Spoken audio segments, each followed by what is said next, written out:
എന്താ പേരെന്താ? ജോമോൻ. ജോമോൻ്റെ ഏത് കാൽമുട്ട ഊരിപ്പോന്നേ? രണ്ട് മുട്ടും തെന്നിപ്പോന്ന വീഴും. സത്യമാണോ പറഞ്ഞ്? ഈ ചേട്ടനെ അറിയാവുന്നവരുടെ ഉണ്ടോ എന്ന് കരവിട്ട് പിടിച്ച്. ഈ ഇടവകയാണോ? അല്ല, നെടിയശാല. നെടിയശാലയിൽ നിന്നാണ് വന്നിരിക്കുന്നത്. രണ്ട് കാൽമുട്ടും തെന്നിപ്പോവും. എത്ര വർഷമായി? ഒരു 10 വർഷം. 10 വർഷമായി.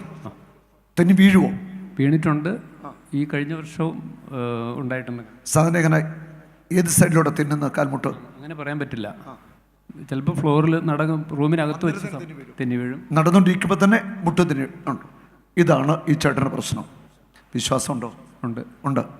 കൈ കാണിച്ച് ഞാൻ ഈ കാലിലും ചവിട്ടുക. എൻ്റെ കണ്ണിലേക്ക് നോക്കിയേ. യേശുവിൻ്റെ നാമത്തിൽ ഈ കാൽമുട്ടിനെ തന്നത്തില്ല. യേശുവിൻ്റെ നാമത്തിൽ ഈ കാലും തന്നത്തില്ല. വലിച്ചു കൊടുന്നു. അഞ്ഞു തൊഴിക്കേ. മുട്ട ഇളകട്ടെ. അഞ്ഞു തൊഴിച്ചേ. ഇനി മുട്ടിങ്ങനെ വട്ടം കറക്കിക്കേ. അപ്പുറത്തോട്ട് കറക്കിക്കേ. ഇനി ഞാൻ പറയുന്ന പോലെ കാണിക്കണം. മുട്ട് തെന്നിക്കാൻ വേണ്ടി ഒരു ശ്രമം നോക്കുകയാണ്. കാലും കണ്ടിട്ട് മുട്ടിങ്ങനെ തെന്നിച്ചേ. നിൽക്കുക. ആ കാലം നേരെ നിർത്തുക. ഈ വലത്തെ മുട്ട് തെന്നിച്ചേ. ഇങ്ങോട്ട് തെന്നിച്ചേ. തെന്നത്തില്ല. അങ്ങോട്ട് തെന്നിച്ചേ. ഇടത്തെ കാൽ മുട്ടോ വലത്തെ കാൽ തെന്നിച്ചോ. തെന്നത്തില്ലെന്നേ. ഗ്യാരണ്ടിയാ. യേശുവിൻ്റെ നാമത്തിൽ തെന്നിച്ചോ. കൈയടിച്ച് കർത്താവിനെ സ്തുതിക്കട്ടെ. ഹല്ലേലൂയ. ഇനി മരിക്കുന്നത് വരെ ഈ കാൽമുട്ട് ഊരത്തില്ല. ഇത് കർത്താവിൻ്റെ പ്രവൃത്തിയാണ്. ഫ്ലോറിലൂടെ നടന്നാൽ മുട്ട് തന്നെ വീഴുന്ന ആളാ. ഇനി മുട്ട് തന്നത്തില്ല. ഹല്ലേലൂയ.